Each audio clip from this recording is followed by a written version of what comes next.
Para sa unang bugso ng ating balitaan, sinulatan na ni Vice President Sara Duterte ang Chief of Staff ng Armed Forces of the Philippines na si General Romeo Brawner Jr. na hindi natatanggapin ng pangalawang Pangulo ang security details na ibibigay sa kanya. Kasabay nito ay naghahanap na si VP Sara ng security provider dahil wala na aniya siyang tiwala sa AFP. Narito ang balita ni Almar Forzuelo.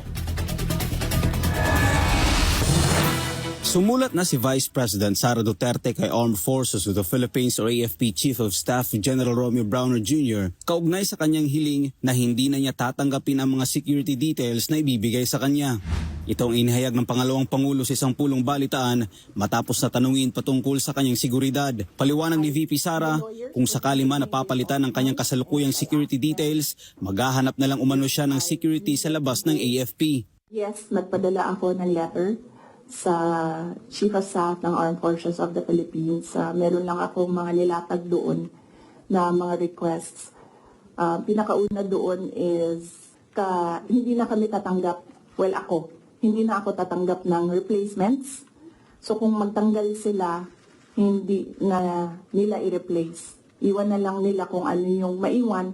And kung wala mang maiwan dahil tatanggalin nila lahat, I already said that I will seek security arrangements outside of the Armed Forces of the Philippines already. Sa ngayon anya ay naghahanap na sila ng security provider habang wala pang update kung ipo-pull out ba o papalitan ang kanyang security.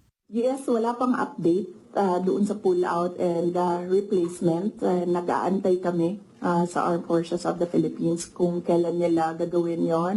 We are exploring private security services. Samantala muli namang binigyang diin ni VP Sara na hindi siya ligtas sa kamay ng AFP dahil sa pagiging bias ng kasalukuyang administrasyon at inihalimbawa nito ang Department of Justice o DOJ na walang ginawang hakbang upang imbestigahan ang banta sa kanyang buhay na dapat ginagawa ng administrasyon.